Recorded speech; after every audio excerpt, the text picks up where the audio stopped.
With great power comes great responsibility. Compromise where you can. Where you can't, don't. Even if everyone is telling you that something wrong is something right. Even if the whole world is telling you to move. It is your duty to plant yourself like a tree, look them in the eye and say no. You move. Never step onto the battlefield of ideas unprepared. Before you enter the fray, you need a plan. And there's no better place to get one than right here on Tactics with host Caleb Colquitt. The Situation Room goes live now on News Radio 1440. Good evening, everybody, and thank you so much for being with us right here in the Situation Room on Tactics, whether you're joining us on YouTube or Facebook Live or Twitter, Twitch, Periscope. However you happen to be joining us on the program this evening, we certainly appreciate you making us a part of your day, and we're going to do the very best that we can to try to make sure that we bring you all the best late breaking news right here on Tactics, where speech isn't violence, tolerance isn't love, and disagreement isn't hate. We appreciate you being here on the program with us, and we would like to say a big thank you to all of you that are joining us via YouTube Live. I found out just yesterday we broke 100 subscribers, so that's something to get kind of excited about. 100 subscribers to the Tactics Radio YouTube channel. If you're watching us, if you're not watching us from there, you can get there, youtube.com/Tactics Radio. Typically that works. If it doesn't, you can always just search Tactics Radio on YouTube. It's going to bring you to the channel. It won't bring you any of our videos because God forbid that would happen. But it will bring it to you, and be sure to hit that little notification bell because notifications don't mean much anymore. And apparently even subscribing and hitting the notification bell doesn't matter much because we've been shadow banned and you can't find our videos when you search for them. But nonetheless, I don't want to get off on that diatribe and start that this early in the show. But a big thank you to everybody that subscribes to us on YouTube, and no matter what venue you watch us on, we appreciate it.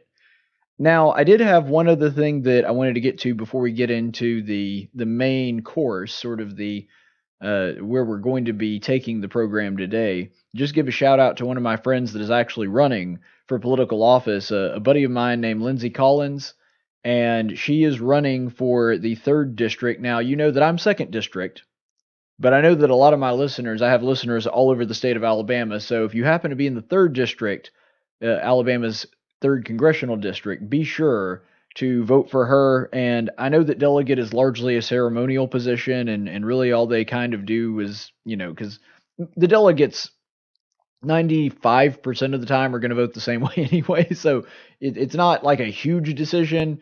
But Lindsay Collins, great girl, somebody that I like, I'm friends with, so just, send a little love her way on Election Day, and be sure to vote for her for the 3rd district delegate to go to the Republican National Convention.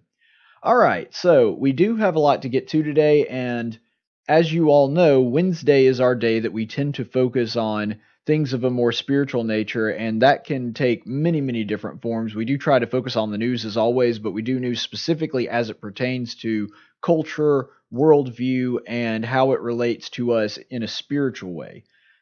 And a lot of the times, we will point out something important, get kind of philosophical. This one, unfortunately, is not going to be very uplifting, and I hate to bum you out right out of the gate. I get that that's not something that you want, but we have to talk about this because it is so incredibly important. You may remember that, about a week and a half, maybe 2 weeks ago, that I did a very long segment on several different stories talking about how, in a lot of ways in our society, we are throwing our children's innocence to the side as though it doesn't matter or it's not something that ought to be guarded and protected. And that's something that really bothers me. But unfortunately, in just a couple weeks' time, we have a cascade of other stories, completely different, new, unconnected stories that are just big testaments to how we're trying to destroy our children's innocence. And so I thought I would give you an update on that first. And this is a story that was breaking, I think, yesterday. A Catholic minister was actually fired for saying that children should not attend gay pride parades. And if you read the actual statement that he made, and it's kind of lengthy, so I won't go into the whole thing, but he gives an explanation of why Catholic children should not be attending these pride parades. And it comports with exactly what I would say, because here's the thing. Regardless of what he was going to say about it, they were going to accuse him of homophobia and all this other stuff. I'm really surprised that the church is actually the one that fired him, because granted, I'm not exactly an expert in Catholic doctrine, but last time I checked, homosexuality was still considered a sin by the Catholic Church. And heck, for that matter, pride is considered a sin by the Catholic Church. Like, if it was just a pride parade, you'd take the gay out of it. If it was just the parade for people that are proud, you would think that the Catholics would be like, yeah, well, that's a sin, so we're thinking that you shouldn't do that. And here's the interesting thing. The guy was not saying that nobody should ever attend a gay pride parade, even though that would be the stance that I would take. He wasn't even saying that homosexuality is always sinful. He was saying that children ought not attend these parades, and that was somehow enough for a bunch of Catholics to fire him. Now, don't get me wrong, I'm not trying to paint with a broad brush. I know Catholics, a lot of them, would never agree to something like this. So I'm not saying that this is a repudiation of the entire Catholic faith. I'm talking about a specific incident here. So, no reason to do the angry tweets, Catholics out there, because I know I have actually quite a few Catholic listeners. But here's the thing. These events, if you've ever been to one, and I've never been to one personally, I've just seen videos and footage of different gay pride events all over the country and internationally as well. I watched one in particular that was in the UK. The thing that you have to understand about this is these are not family-friendly events. Even if homosexuality was not a part of it, even if this was a heterosexual pride parade, which stupidly enough people have done. I don't know why you would be proud of being heterosexual for the same reason I don't know why you would be proud of being homosexual. That logic just doesn't comport. But without getting off on that tangent, these are not family events. In fact, if you watch them, and I remember a story very specifically that came out of a city not far from where I'm sitting right now, Birmingham, Alabama, where, and I'm going to say this as delicately as possible, but still get the point across. One of the things that happened is there was a dispute, and the story mentioned that there was a man that was almost completely naked.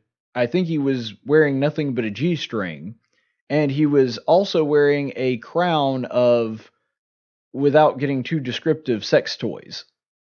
Like, these are not family-friendly events, even if homosexuality never played a part in it at all.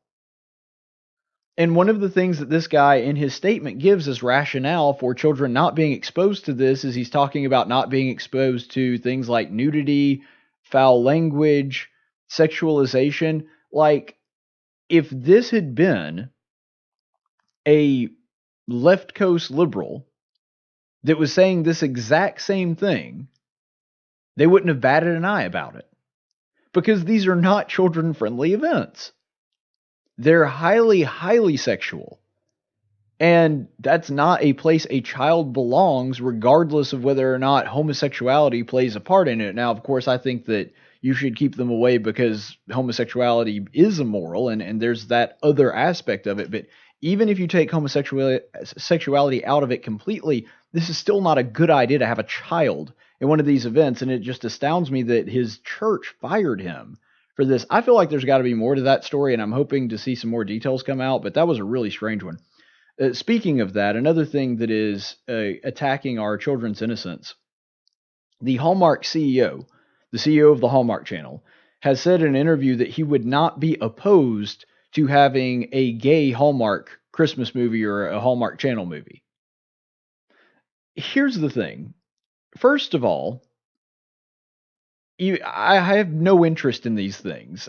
This is just not my cup of tea. I'm a Star Wars and Marvel Comics kind of guy, which, means I'm really enjoying Disney Plus right now. But my point in all that, you're really upsetting your core audience, because the vast majority of the people that watch Hallmark Channel that I know, And believe me, I'm an outsider looking in on this one. I just do not get it. I know that they announced that they're releasing like something close to 40 new Christmas movies this season, and I'm just sitting there like, but every single movie is exactly the same. Now, I will say this, adding a gay storyline to a Hallmark Channel Christmas movie, that would at least make it less formulaic. Granted, that would be a plot twist. You wouldn't see that one coming. I'll give that to them. That would shake things up a bit. So I guess there's at least that, but I'm just saying the vast majority of the people that watch these things, it's the same thing I said with Chick-fil-A. There are tons of fast food restaurants. There are tons of retail stores, businesses all over the country that can put out, pro-gay stuff and not alienate people because it's not their core audience. Starbucks can give money to Planned Parenthood and do all kinds of stuff for Pride Month, and it doesn't affect their business, and it's not a bad business idea. I think it's morally wrong, but it's not a bad business idea because that's their core audience. Their audience is fine with that by and large. There's, of course, people that like Starbucks coffee that don't, but the vast majority of them don't have a problem with it, and they can get away with stuff like that. Hallmark would be alienating the vast majority of its core base if they tried to do something like this. And that's why it's a dumb business movie. It's the same thing that I said. There's a handful of companies that cannot afford to alienate conservative Christians. I mean, you've got your Chick-fil-A's, which they've now done. You have your Hobby Lobby. You have, what's that other one that I'm thinking of? Walmart. Walmart really can't afford to tick off Christian conservatives because so much of their business comes from the deep south. There's a handful of businesses in the country that really can't afford to do that. Hallmark Channel happens to be one of them. They may not realize it, and because they're owned by and based out of the coast, New York, Hollywood, that kind of thing, that they may not realize that, but that's a giant chunk of their core audience. And so from a business perspective, it's really stupid, but this is why parents, and I'm not one, full disclosure, this is why parents feel like they're constantly under attack and they believe that it's getting harder and harder to raise their child in a moral way, because you would think that a place like Hallmark, that has always traditionally been more family-friendly programming, they can't watch anything without having social warrior agendas just jammed down their throat at every single turn. And that's why they feel like they're being personally attacked. That's part of the reason, not the only reason, but that's part of the reason they wound up going for a guy like Donald Trump, somebody that himself is not family friendly, but he pokes back at the people that they feel like they're in under constant assault, that they can't even sit down and watch a TV program with their children because everything has to be about politics and they've got to jam that social justice warrior propaganda right down your throat. You can't even sit there and watch a wholesome family movie without worrying that they're going to bust out a new gay character. I mean, I know that it's something that I get tired of all the time, and as much as I love comic books, I get really sick of comic book movies and TV shows, not so much the movies, but definitely the TV shows, feeling like every show has to have the gay episode or the gay character. I mean, it wears on you after a while and you get sick of it and you get tired of it. And that's part of the reason that even what is considered usually kid-friendly programming, they're trying to do at Cartoon Network, for example. Just, I want to say last week they had, and granted they didn't make a huge deal about it and you had to kind of be looking for it, but they had a scene where it was a bunch of kids in a dark movie theater and they were a whole bunch of them kissing. Well, if you're looking, you can see that a couple of the characters, it's two guys. And so it's this kind of stuff that normally was a safe haven, like Cartoon Network, Nickelodeon, some of the networks that were kid-friendly, those aren't even kid-friendly anymore. And so as a parent, you feel like there's nothing left to do and your hands are tied. And they do this kind of crap all the time, and then liberals sit around scratching their heads going, I don't get why they don't watch our movies, and I don't get why they don't watch our TV, and I don't know why they want to keep their kids at home and homeschool them and keep them away from everybody. Well, because you pushed them out of it. You forced their hand. You pushed them away. when you try to drive somebody's propaganda down your throat 24 hours a day, imagine if it were flipped. Imagine if you couldn't turn on a child's cartoon anywhere without it being trying to proselytize them into Christianity. If you're an atheist or you're Jewish or Muslim or whatever, imagine that was every single episode of every single cartoon. You had to worry about that happening. You understand why that would be difficult for you to do if you're somebody on the left that's trying to raise your children with different morals? Because that just gives you at least a little taste, a little sense of what that would be like for you. That's how people on the right feel. And the problem is, a lot of the people on the left continue to have utter hypocrisy when it comes to this. This one, it just astounds me. Alyssa Milano, the feminist activist, and apparently she's actually still acting. I didn't know this until literally about 2 weeks ago. I thought that she quit acting like a long, long time ago and she was just doing political stuff. Apparently she's still acting and stuff. I found that out a couple weeks ago when someone told me she was doing some new movie or something. I don't know. Anyway, she tweeted out, and I can't show you the graphic of the tweet for obvious reasons. You'll understand why in a second. It's expletive that I can't repeat. Upsetting that I can't allow my son to listen to the president because our president is inappropriate, misogynistic, and unpresidential. So unfair to parents. Now, this was all done in reaction of Trump allegedly doing a dramatic take on what was going on between Lisa Page and Peter Strzok. And that basically suggesting that they were talking about him and talking about the political thing at a rally, and he was acting it out as though they were, what's a delicate way to say this, in the throes of passion. Now, I don't know if that's actually what he was doing or not. I listened to the clip, and I just thought it was goofy and weird. I didn't think that that's actually what Trump was doing, but a lot of people have interpreted it to that being what it is, because if Donald Trump actually, if that's what, sex is like for him, then that's weird. But anyway, not going to touch that with a 10-foot pole. Anyway, that was what she was referring to. But it's just hysterical that she's like, well, it's just so terrible that you can't even watch the president with your kids anymore. I'm like, has Alyssa Milano not seen her movies and TV shows? Like, some of them are real rough, and she uses an expletive, and it's one of the really bad ones. She uses an expletive in the tweet where she's complaining about President Trump not being kid-friendly. It doesn't make any sense. So here's the thing. Two things can be corrected at once here. First of all, it is absolutely true, with no qualification whatsoever, that it is an unfortunate thing that the President of the United States, and, regardless of how you interpreted that specific moment that Milano was reacting to, let's be honest, President Trump is not exactly kid-friendly either. He's uncouth. He swears a lot. This is something that you don't want in your President of the United States. It's a very bad Trump quality. So that can be true, and it can also be true that Milano was apparently too stupid to even realize her own hypocrisy on this. It just really is astounding. But if you want to talk about really trying to destroy a child's innocence, I think that one of the absolute worst stories that I've seen over the past week and a half has to go back to girls being forced to change in front of boys in a Texas school district now. So there's a report here, and the school board voted on a new rule. And to give you I'll give you a little bit of backstory afterward to help explain all of this to you. But basically, this was a news report that was taken at the final vote, and they were interviewing some of the students affected by this decision after the vote. So here it is. It's a great policy. Unfortunately, it's not everything we want, such as talking about even the small things like changing the name on your student ID, which you're required to wear at all times.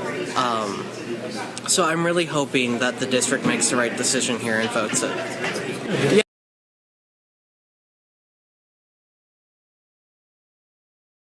Sorry about that. I don't know It's a what's going great on here. policy. Unfortunately, it's not everything we want, such as talking about even the small things like changing the name on your student ID, which you're required to wear at all times. So I'm really hoping that the district makes the right decision here and votes it. Yeah, it passed. It passed. And how does that make you feel? Oh, I'm ecstatic. I'm just. I'm sorry. I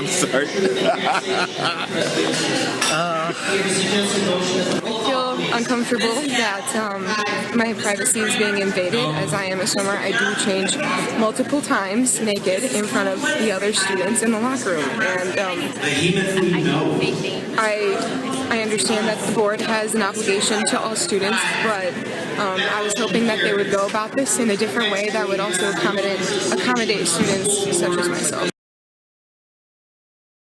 So, in that particular clip, you saw, I want to see really a comparison of the reactions. That's what I really want you to focus on here, because the guy that is dressed up as a boy there, or the boy that's dressed up as a girl there at the beginning that was kind of pushing this whole thing, he was the one that is now allowed to change openly in the girls' locker room and go in and out as he pleases. He's the one that you saw first. The second one, of course, is the girl that is upset about it because she's a female swimmer, and now it's quite possible this guy's can just walk into a room where she's completely naked, and it's perfectly within the rules to do so. You look at that guy, I mean, he's thrilled, but he's also like completely ungrateful to it. He's like, oh, well, we didn't get everything we want, and there's a long way to go, and we're going to need to get an awful lot more.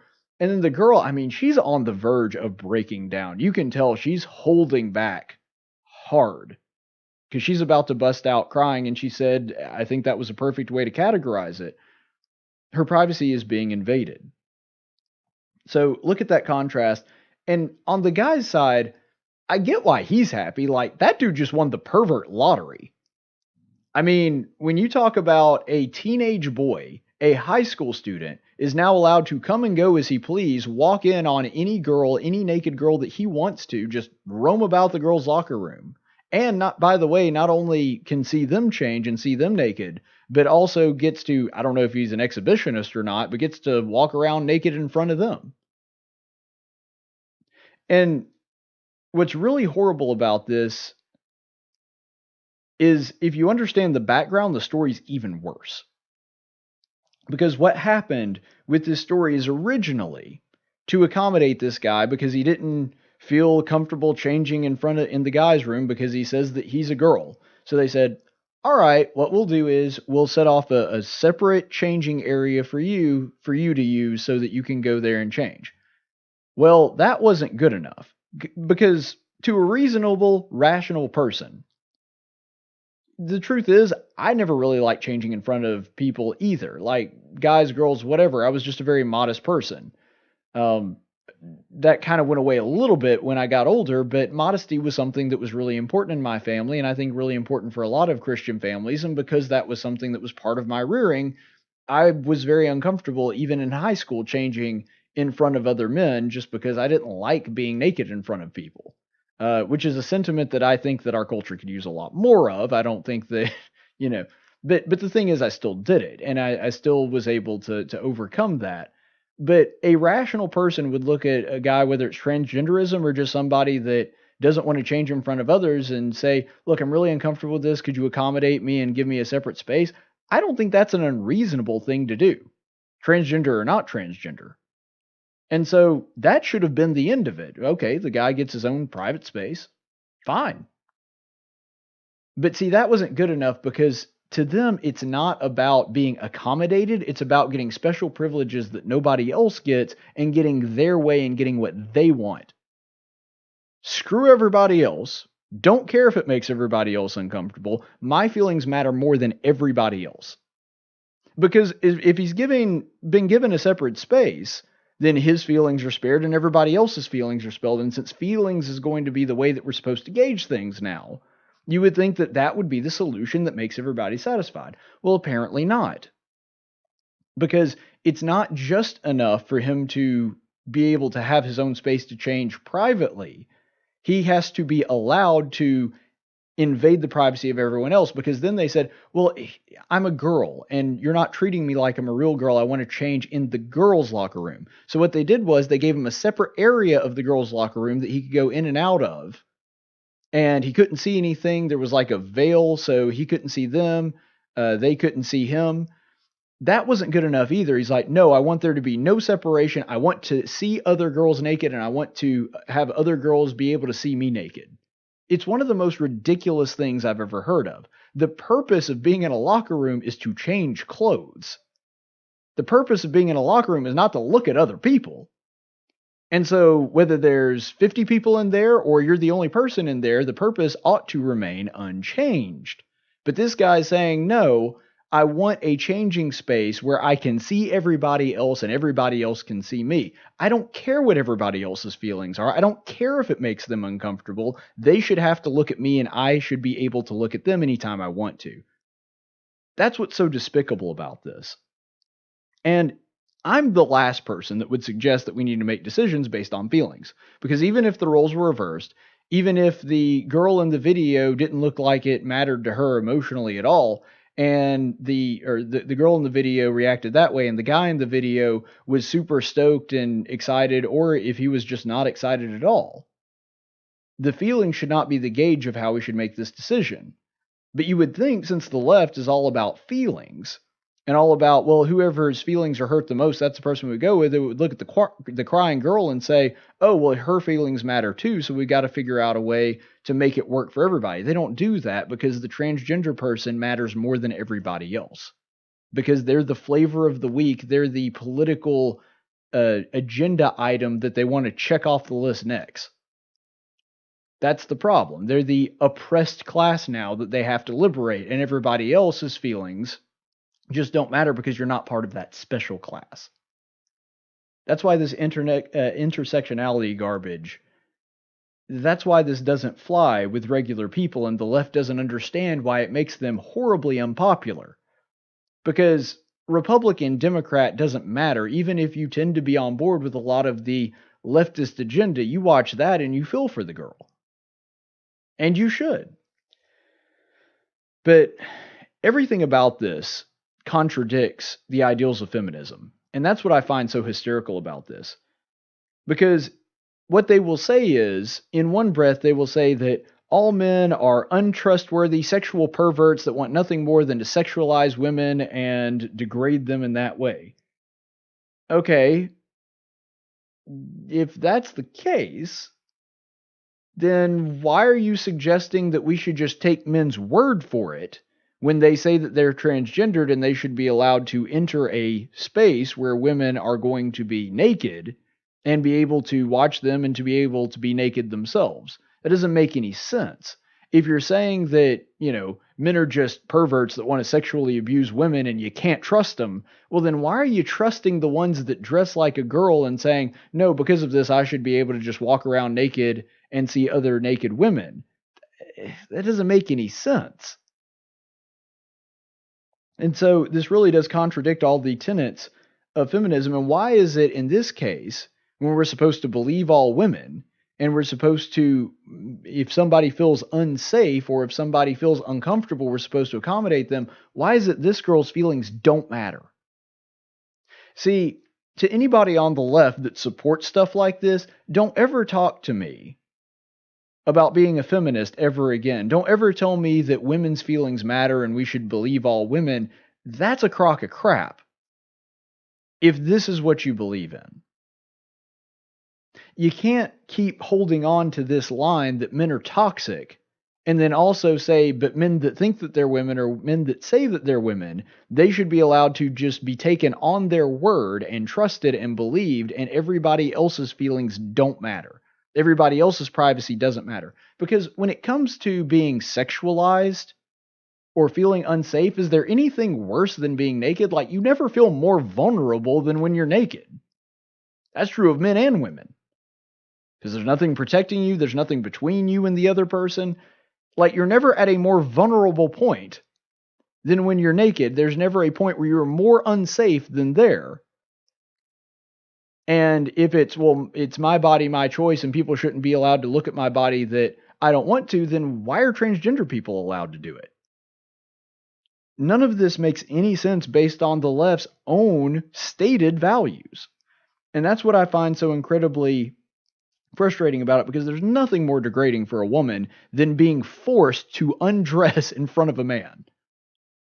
Like, if I went out as a white evangelical Christian, it said, no, I'm just going to find some random woman on the street and, I'm going to make her undress in front of me.